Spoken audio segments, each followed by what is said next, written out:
Os 40 dias do silêncio. Eu nunca levei a quaresma muito a sério. Cresci ouvindo minha avó dizer que aqueles 40 dias não eram apenas sobre deixar de comer carne. Eram sobre vigiar a língua, vigiar o pensamento, vigiar o coração. Eu achava exagero. Este ano foi diferente. Eu estava cansado. Cansado de reclamar do trabalho, da cidade, do calor, da solidão. Cansado de me ouvir reclamar. Então, na quarta-feira de cinzas, fiz uma promessa simples. 40 dias sem reclamar, sem murmurar, sem falar mal, sem deixar escapar um único comentário negativo. Se eu pensasse algo ruim, ficaria em silêncio. Na primeira noite, senti orgulho de mim mesmo. Na terceira, ouvi a primeira batida. Toque. Vinha da parede atrás da minha cama. Esperei alguns segundos. Toque, toque. 3 batidas secas, ritmadas. Levantei, acendi a luz, encostei o ouvido na parede. Nada. Silêncio absoluto. Convenci-me de que era encanamento. Na manhã seguinte, no trabalho, quase reclamei do ar-condicionado quebrado. Pensei, isso aqui é um inferno. Antes mesmo de concluir o pensamento, senti algo vibrar dentro do meu crânio. Toque, toque, toque. Não era som externo. Era como se tivesse ecoado por dentro. Fingi que não percebi. Naquela noite, as batidas voltaram. Exatamente quando pensei, não vou aguentar 40 dias. Toque, toque, toque. 3 vezes. Como uma resposta, como uma contagem. E foi ali que comecei a desconfiar que minha promessa tinha sido ouvida. No 7º dia, as batidas começaram antes mesmo de eu formular qualquer pensamento. Eu acordava e já sentia a expectativa, como se alguém estivesse esperando. Na sexta-feira daquela semana, estava preso no trânsito. Um carro me fechou bruscamente. Senti a raiva subir como um reflexo automático. Idiota. A palavra nem chegou a se formar completamente. Toque, toque, toque. O volante vibrou sob minhas mãos. Olhei ao redor. Ninguém parecia ter ouvido. Minha respiração ficou irregular. Passei a testar. Pensava algo negativo propositalmente. As batidas vinham, 3, sempre 3. Nunca 2, nunca 4. No 10º dia, aconteceu algo diferente. Em vez das batidas, ouvi um arrastar. Como unhas correndo pela parte interna da parede. Lento, paciente. E no 14º dia, veio o sussurro. Eu estava deitado, olhando o teto escuro. Pensei, isso é coisa da minha cabeça. Uma voz muito baixa, quase misturada ao ruído do ventilador, respondeu. Não é. Meu corpo inteiro gelou. Não era som externo exatamente. Era como se estivesse entre o pensamento e o ouvido. Como se ocupasse o mesmo lugar onde as palavras nascem. Naquela noite não dormi. Fiquei encarando o armário, porque tive a impressão de que o som agora vinha dali, e não da parede. No 17º dia, a porta do armário estava levemente entreaberta quando acordei. Eu tenho certeza de que a fechei. Fiquei sentado na cama por quase 10 minutos, olhando para a fresta escura. Nada se movia, mas o silêncio ali tinha peso. Levantei devagar. Cada passo parecia alto demais. Segurei a maçaneta, abri. Roupas, caixas, nada além disso. Ri de nervoso. Foi quando ouvi atrás de mim toque, toque, toque. Virei rápido. A batida não vinha mais da parede. Vinha de dentro do armário. Fechei com força. Naquela tarde, quase desisti da promessa. Quase falei em voz alta. Eu não aguento mais isso. Mas segurei, porque no fundo eu sabia. Não era apenas silêncio, era vigilância. E quanto mais eu segurava a reclamação, mais intensa a presença parecia ficar. Na 3ª semana, o sussurro começou a repetir frases minhas. Fragmentos, pensamentos inacabados. Repetidos com leve atraso. Como um eco atrasado dentro da mente. Eu já não sabia mais quais pensamentos eram meus e quais estavam sendo devolvidos. No 25º dia parei de testar, parei de provocar. Eu já sabia que havia algo ali, algo que respondia. Mas comecei a perceber outra coisa. Não era apenas reação às reclamações. Era reação à negatividade. Mesmo pensamentos rápidos. Inveja, irritação, autocrítica, toque, toque, toque. Às vezes, as batidas vinham mesmo quando eu tentava ser positivo. Como se estivesse frustrado. Como se quisesse algo específico. Na 30ª noite acordei às 3 da manhã. Não houve batidas, houve respiração. Lenta, profunda. Vinda do armário. Eu não me movi. Senti que, se me mexesse, quebraria alguma regra invisível. A respiração ficou mais próxima, mais alta. E então, uma frase clara. Reclama. Meu coração disparou. Reclama. Repetiu quase suave. Era isso. Ele queria que eu quebrasse a promessa. Queria a reclamação, queria a fissura. Eu fechei os olhos com força. Pensei em coisas boas. Pensei na luz da manhã. Pensei em qualquer coisa que não fosse medo. Mas o medo estava ali. E ele sabia. Hoje é o 33º dia. Faltam 7 para a Páscoa. As batidas não são mais 3. Agora são contínuas, como dedos impacientes. O armário não fica mais fechado. Não importa o quanto eu empurre a porta. Ela amanhece entreaberta. E ontem à noite, pela primeira vez, eu vi, não claramente, mas vi, entre a fresta, algo mais escuro que a própria escuridão, como um contorno que não deveria existir. Ele não saiu, mas está mais perto, e agora não pede mais para eu reclamar. Ele sussurra outras coisas. Coisas sobre mim, sobre cada pensamento feio que já tive, sobre cada palavra amarga que já disse na vida. Ele conhece todas, e parece estar contando. Talvez a promessa não fosse sobre silêncio. Talvez fosse sobre exposição. Talvez nesses 40 dias algo venha se alimentar do que a gente tenta esconder. Hoje, quando pensei, eu não vou aguentar até a Páscoa. Não houve batida. Houve um clique, baixo, metálico, como se algo tivesse destrancado. Eu ainda estou no quarto. O armário está aberto. Totalmente aberto agora. E há algo ali dentro, respirando, esperando. O som não é alto. É úmido, profundo, como pulmões que não respiram ar. Eu sinto que ele quer uma fissura, uma única palavra amarga. Eu poderia acabar com aquilo agora. Bastava dizer, eu não aguento. Mas algo mudou. Enquanto encaro a escuridão dentro do armário, percebo que o medo que sinto não é só medo. É reconhecimento. Aquela respiração acompanha o ritmo dos meus pensamentos. Quando a ansiedade sobe, ela acelera. Quando tento me acalmar, ela desacelera. Não é uma presença externa. Ou pelo menos não é só isso. Dou um passo para frente. O ar fica mais frio. A escuridão parece ter profundidade. Não é sombra comum. É como um espaço maior do que o armário comportaria. E então eu entendo. Ele não quer apenas que eu reclame. Ele quer que eu me identifique com o que reclamo. Que eu aceite que aquilo sou eu. Reclama! A voz diz outra vez. Mas agora não vem do armário. Vem da minha cabeça. Não como antes. Agora é clara, grave, familiar. E quando percebo isso, meu estômago afunda. A voz não é desconhecida, é minha. Só que sem filtro, sem disfarce, sem justificativas. Ela começa a listar coisas. Todas as vezes que critiquei alguém por dentro. Todas as vezes que me comparei. Todas as vezes que me odiei em silêncio. Cada pensamento negativo que eu engoli nesses 33 dias. Eles não desapareceram. Foram acumulados, guardados, ali no armário. O armário não é um portal, é depósito. A respiração fica mais intensa. E a silhueta começa a se formar. Não tem rosto, não tem olhos, mas tem contorno humano. E tem a minha postura. Ele inclina levemente a cabeça. Como eu faço quando estou irritado? Eu finalmente entendo o que é. Não é demônio, não é entidade externa. É tudo o que eu alimento quando reclamo. É a versão que cresce quando eu me permito ser só ressentimento. A quaresma não estava silenciando aquilo. Estava concentrando. Faltam 6 dias. Eu poderia atravessar a semana em silêncio absoluto. Mas percebo algo pior. Se eu apenas segurar, ele continua ali. Porque não é ausência de palavras que o enfraquece. É transformação. Eu respiro fundo. O medo ainda está aqui. Mas junto dele vem outra coisa. Responsabilidade. Eu olho para a sombra. Ela parece maior agora. Esperando que eu falhe. Que eu exploda, que eu diga, eu odeio isso. Mas eu faço o oposto. Eu digo em voz alta. Eu tenho medo. A respiração falha por um segundo. A sombra oscila.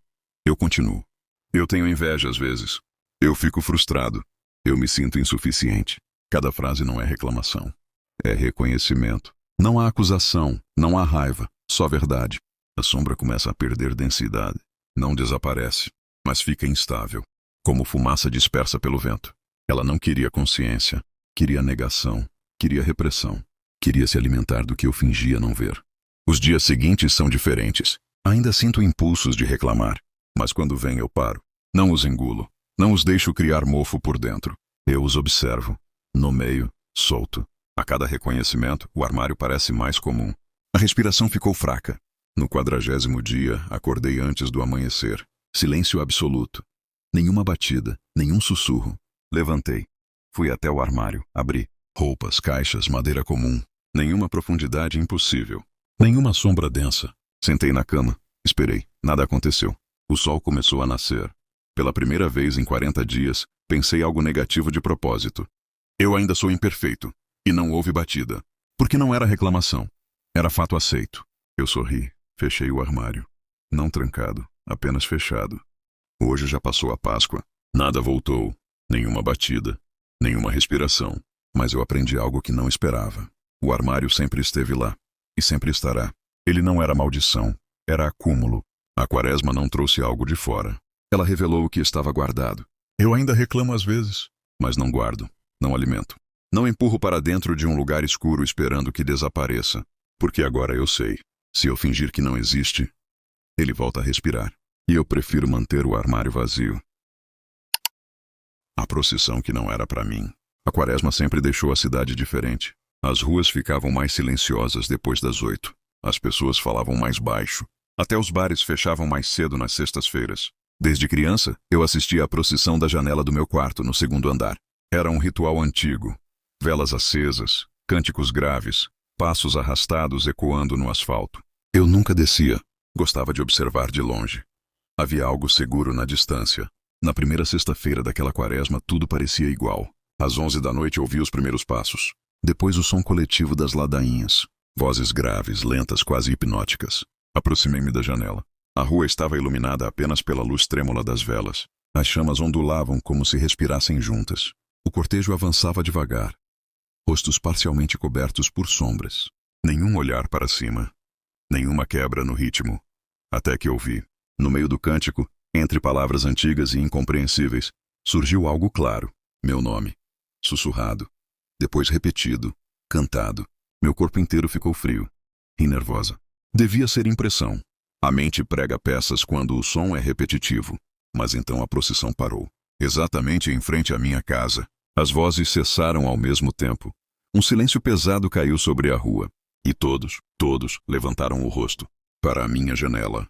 Não consegui ver os olhos. Só sombras onde os olhos deveriam estar. Fiquei imóvel. Uma das velas se apagou. Depois outra. E outra. Quando a última chama se extinguiu, a rua mergulhou na escuridão total. E eles desapareceram. Não houve dispersão. Não houve som de passos indo embora. Apenas ausência. Eu só voltei a respirar quando percebi que estava prendendo o ar. Na manhã seguinte, desci cedo. A rua estava normal. Nenhuma marca de cera no chão. Nenhuma gota de parafina. Fui até a igreja. Padre, ontem, a procissão parou na minha casa? Ele me encarou. Procissão? A da quaresma, como sempre. O rosto dele perdeu a cor. Filha, ontem não houve procissão. O sino da igreja tocou naquele instante. E juro que por um segundo, ouvi meu nome vibrando dentro do metal. Na sexta seguinte, tentei me convencer de que tinha sonhado. Fiquei acordada até tarde. Nenhum som às 11. Nenhum cântico. À meia-noite, silêncio absoluto. À 1, nada. Às 2, comecei a relaxar. Às 3 da manhã, acordei com o som de passos. Lentos. Coordenados. Vindo da rua. Sentei na cama. Meu quarto estava escuro, exceto pela luz fraca do poste entrando pela janela. Os passos pararam. Exatamente em frente à minha casa.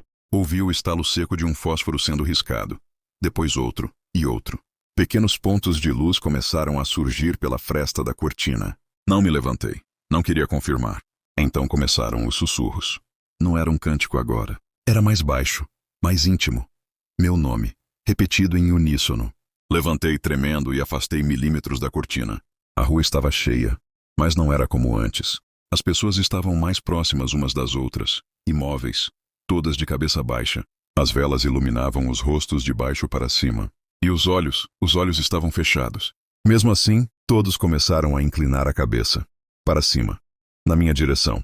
As bocas se abriram ao mesmo tempo. Mas o som vinha de todos os lugares. Inclusive de dentro do meu quarto. Virei bruscamente. Meu quarto estava vazio. Quando voltei para a janela, a rua estava deserta. E no asfalto, bem em frente ao meu portão, havia um círculo de cera fresca, ainda brilhando. Comecei a evitar dormir nas sextas, mas o sono vinha como uma maré inevitável. Na terceira semana não ouvi passos. Sonhei. Eu estava na rua, descalça, segurando uma vela. O cortejo caminhava, e eu fazia parte dele. Tentava falar, mas minha boca se movia sem que eu escolhesse as palavras. E no cântico não era apenas meu nome. Era o nome da minha mãe, da minha avó, de alguém antes delas. Acordei com a sensação de que algo tinha sido retirado de mim. Corri até o espelho. Havia um traço fino de cera endurecida descendo do meu cabelo até a sobrancelha, como se alguém tivesse segurado uma vela acima da minha cabeça. Desci para a rua ao amanhecer. O círculo de cera havia crescido. Mais largo, mais espesso. E no centro dele havia pegadas, pequenas, descalças, iguais às minhas. Voltei à igreja. O padre não quis falar comigo dessa vez, mas encontrei algo na sacristia. Um livro antigo, guardado numa gaveta trancada. Era um registro, de nomes. Toda quaresma, um nome era marcado ao lado da data da primeira sexta. Alguns nomes estavam riscados. Outros tinham pequenas manchas amareladas ao lado. Encontrei o meu, escrito semanas antes da quaresma começar, com a caligrafia que reconheci imediatamente. Era da minha mãe. Ela morreu há 3 anos. Folheei para trás. O nome dela também estava ali, na quaresma do ano em que eu tinha 8 anos. E o da minha avó. E o da minha bisavó. Sempre mulheres. Sempre marcadas antes da primeira sexta. Uma anotação no rodapé dizia: aquela que escuta primeiro caminha por último. Senti o chão desaparecer sob meus pés. Naquela noite, não esperei os passos. Desci antes das 3. Fiquei parada no portão. Quando o primeiro fósforo riscou no escuro, eu já estava na rua. As figuras surgiram da escuridão como se sempre tivessem estado ali. Dessa vez não olharam para a janela. Olharam para mim e abriram espaço, como quem espera. Eu dei um passo. Eles começaram a caminhar. Não havia toque. Não havia comando. Mas eu sabia exatamente para onde ir. A procissão avançava em direção à parte mais antiga da cidade, onde as casas são mais estreitas e as ruas mais tortas. Ninguém cantava, até que senti a vela sendo colocada em minha mão. A chama acendeu sozinha, e o cântico começou. Meu nome não era mais chamado. Eu o cantava, mas não sozinha. Havia outra voz, sincronizada à minha. Vinha de trás. Olhei discretamente. A última pessoa da fila estava de cabeça baixa, mas o cabelo era igual ao meu. Quando ela ergueu o rosto, vi meus próprios olhos, só que mais vazios, mais antigos. Entendi naquele instante. Eu não estava sendo chamada para morrer. Estava sendo chamada para substituir. Aquela que escuta primeiro caminha por último. Quando chegamos ao centro da praça antiga, todas as velas se voltaram para mim. E a outra eu saiu da fila. Aproximou-se. Sussurrou algo no meu ouvido. 3 palavras que ainda ecoam. Não eram uma ameaça. Eram uma instrução. As velas se apagaram ao mesmo tempo, e eu senti algo ocupar o lugar dentro de mim onde antes havia medo. Agora, toda sexta-feira da quaresma, às 3 da manhã, a procissão passa. E sempre há uma janela iluminada, alguém observando. Alguém que ainda não sabe que já foi escolhida. E nesta sexta, eu ouvi um nome novo. Eu não sabia o que esperava sentir ao ouvir o novo nome. Mas quando ele ecoou no meio da névoa, algo dentro de mim se reorganizou. Não era medo. Era reconhecimento. As velas reacenderam sozinhas ao redor da praça, uma a uma, como se respondessem ao chamado invisível. O círculo de cera aos meus pés começou a derreter novamente, mesmo sem calor suficiente para isso. A outra eu, aquela que me substituíra, já não estava ali. Eu era a última da fila agora. E compreendi o que significava. Não era morte, não era possessão, era continuidade. Aquela que escuta primeiro caminha por último. Mas alguém precisava escutar. O nome foi repetido, dessa vez mais claro. Clara. Eu conhecia uma Clara. Morava 3 ruas abaixo. Sempre assistia à procissão da varanda. Sempre de branco. Sempre sozinha. A procissão começou a se mover novamente, e eu caminhei à frente, sentindo o peso invisível de todas as que vieram antes. Não eram vozes no meu ouvido. Eram memórias que não eram minhas. Vi mulheres ao longo dos séculos. Vi janelas iluminadas. Vi nomes sendo cantados. E entendi a regra que não estava escrita no livro da igreja. A escolhida nunca é arrancada. Ela precisa olhar, precisa ouvir, precisa aceitar. Quando chegamos à Rua de Clara, a casa dela estava iluminada. No 2º andar. A cortina se moveu levemente. Ela estava lá. E quando nossos olhos se encontraram, eu soube. Ela já tinha escutado. Nas noites seguintes, o nome de Clara foi sussurrado às 3 da manhã. Não em coro, mas no vento. Eu ficava parada sob a janela dela, sentindo o instante exato em que o chamado atravessava o vidro. Na 4ª sexta-feira da quaresma, ela desceu, descalça, o rosto pálido, mas decidido. Eu estou sonhando? Ela perguntou. Eu me aproximei. Não. Ela olhou ao redor. Viu as figuras imóveis, as velas tremulando. Isso vai me matar. Eu quase sorri. Não. Ela respirou fundo. Então o que é? Demorei para responder. Porque agora eu sabia com precisão. É um lugar que precisa ser ocupado. Ela fechou os olhos, e naquele gesto, a aceitação se completou. As figuras abriram espaço. A procissão se reorganizou. Dessa vez, eu caminhei atrás dela. E pela primeira vez desde o início da quaresma, senti o peso diminuir. Antes da última sexta-feira, voltei à igreja. O padre estava à minha espera. Como se soubesse. Você entende agora? Ele disse, não como pergunta. Não é algo da igreja. Ele negou com a cabeça. É mais antigo. Ele abriu o mesmo livro. Mostrou as primeiras páginas. Não havia nomes, havia um relato. Séculos atrás, uma praga atingiu a cidade. As mulheres começaram a relatar que ouviam seus nomes nas noites de jejum. Aquelas que aceitavam o chamado sobreviveram. As que ignoraram, desapareceram. Mas não era proteção divina, era equilíbrio. Uma vigia enquanto outra vive. A cidade nunca ficou sem uma. E agora Clara seria a próxima vigia. E quando a quaresma acabar? Perguntei. Ele me olhou longamente. Para quem assume, nunca acaba totalmente. Saí da igreja com a sensação de que aquilo não era maldição. Era um mecanismo. E mecanismos não sentem. Na última sexta-feira da quaresma, a cidade parecia mais silenciosa que nunca. Clara já estava pronta quando chegamos. Não perguntou nada. Caminhou até o centro da praça antiga. O círculo de cera se formou novamente. Eu senti a presença atrás de mim. Não como sombra, mas como despedida. A figura que havia sido eu antes estava ali, invisível, aguardando o fechamento do ciclo. Clara segurava a vela com firmeza. O cântico começou. Não havia nomes agora. Apenas uma melodia baixa, antiga como pedra. Quando a chama dela se ergueu mais alta que as outras, eu soube que estava feito. As velas se apagaram ao mesmo tempo. A névoa se dissipou. As figuras desapareceram como sempre. Restamos apenas nós duas. Ela respirava com dificuldade. Eu consigo ouvir, ela sussurrou. Eu toquei o ombro dela. Eu sei. O peso saiu de mim naquele instante. Como se um manto invisível tivesse sido retirado. Pela primeira vez em semanas senti frio. Frio comum. Humano. A quaresma terminou. Na primeira sexta após o período, acordei às 3 da manhã. Silêncio absoluto. Nenhum passo. Nenhum fósforo. Nenhum sussurro. Desci até a rua. Nada. Apenas as marcas quase invisíveis do antigo círculo de cera. Respirei fundo. Eu estava livre. Passei pela casa de Clara dias depois. A janela do segundo andar estava aberta. Ela estava ali, olhando para a rua, serena, mas alerta. Nossos olhares se cruzaram. Ela não sorriu. Eu também não. Porque sabíamos. A cidade precisava de alguém que escutasse primeiro e caminhasse por último. Entrei em casa, fechei a janela.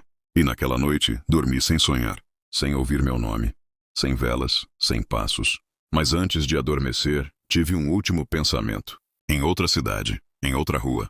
Talvez alguém estivesse ouvindo seu nome pela primeira vez e acreditando que era apenas impressão. O jejum, quaresma sempre teve um peso diferente para mim. Não era apenas tradição ou costume religioso. Era silêncio. Era introspecção. Era aquela sensação estranha de que, durante 40 dias, algo no mundo ficava mais atento. Este ano decidi fazer diferente. Nada de pequenas promessas. Nada de desistir de café ou redes sociais. Resolvi fazer jejum completo às quartas e sextas-feiras. Sem carne, sem doces, sem comida até o fim do dia, apenas água. Parecia simples. Um gesto espiritual. Um exercício de disciplina. Na primeira quarta-feira acordei cedo. Fiz meu café normalmente. Só café preto.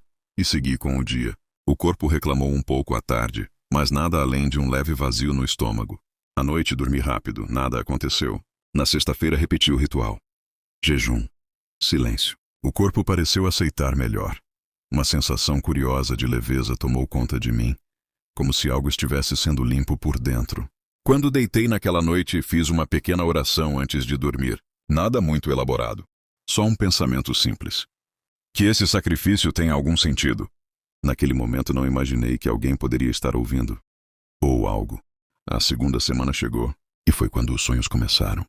O primeiro sonho parecia comum, mas havia algo errado nele. Eu estava sentado diante de uma mesa enorme, comprida demais para caber em qualquer sala real. A mesa estava cheia de comida.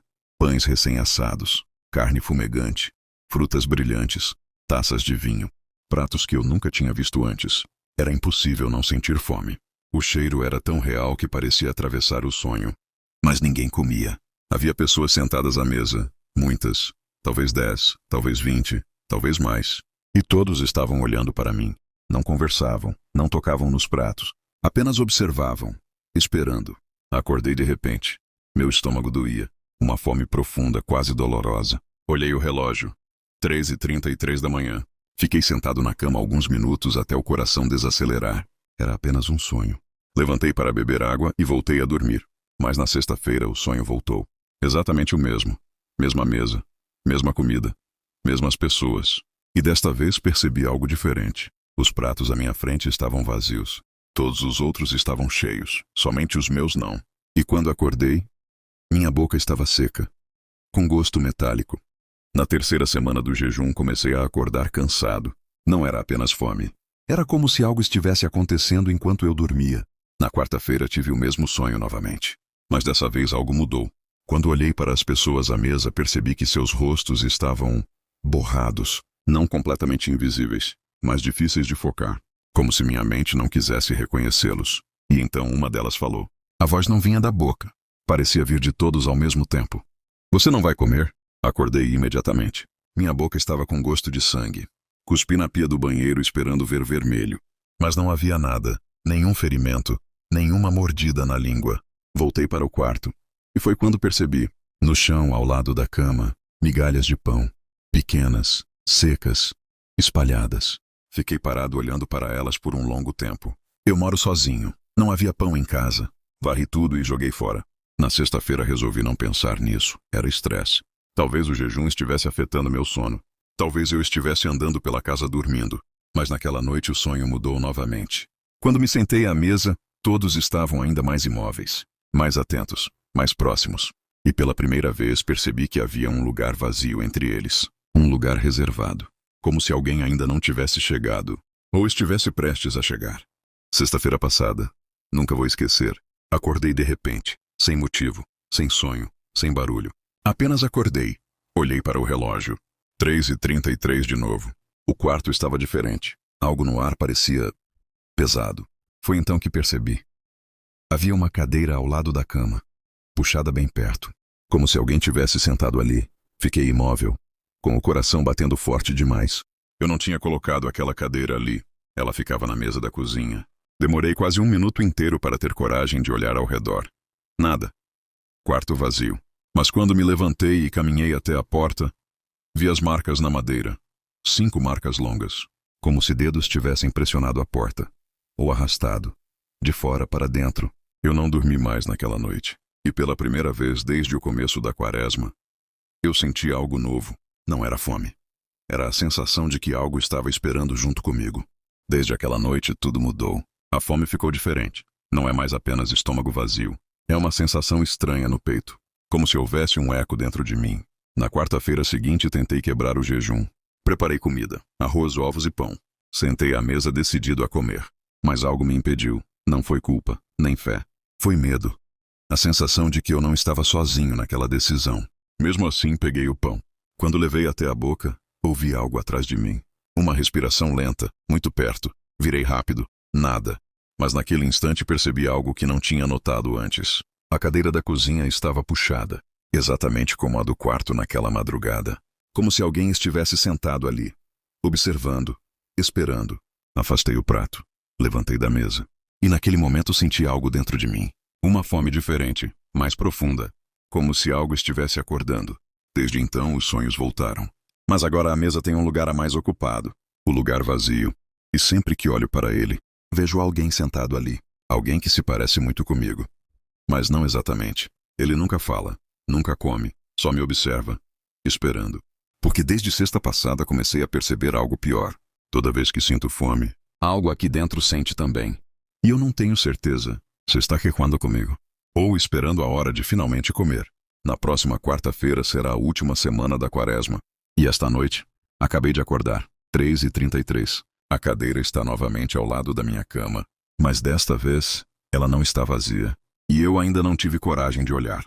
Eu sinto. Não é imaginação. Existe algo sentado ali.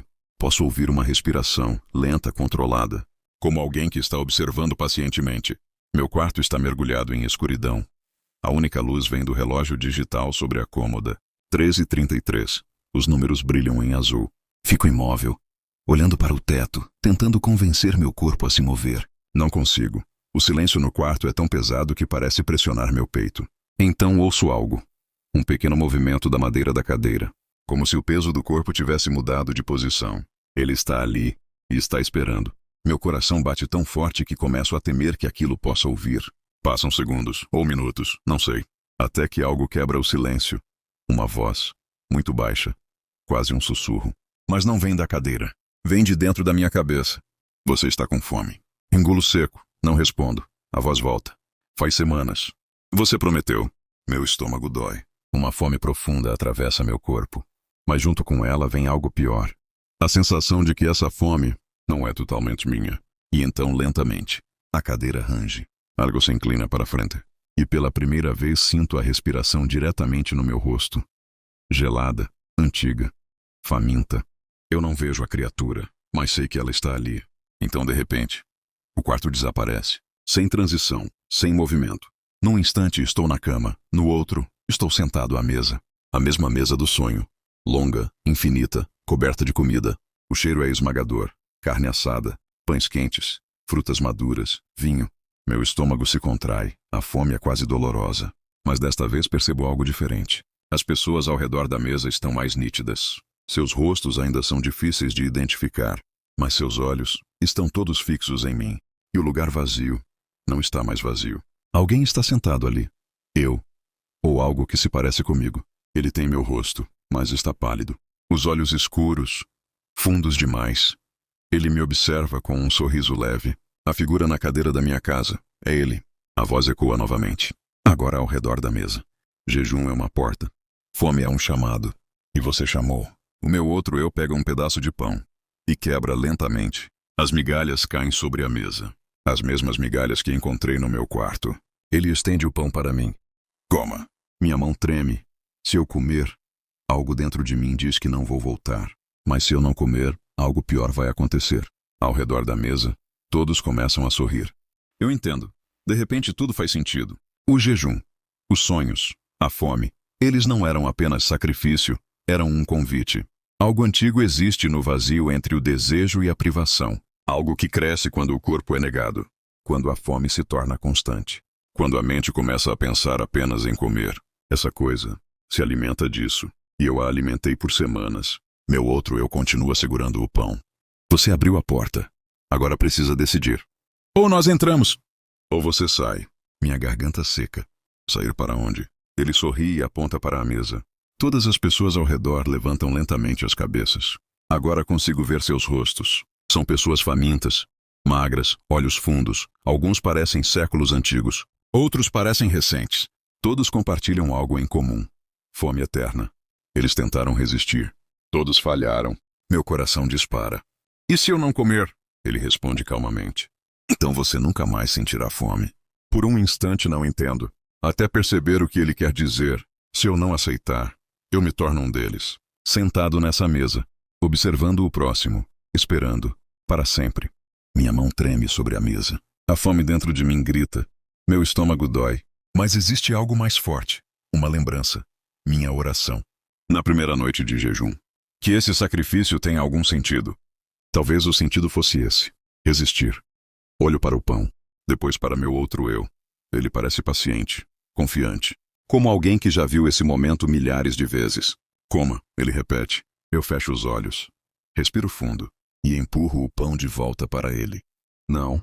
O silêncio na mesa é instantâneo. Pesado. Todos os rostos se voltam para mim.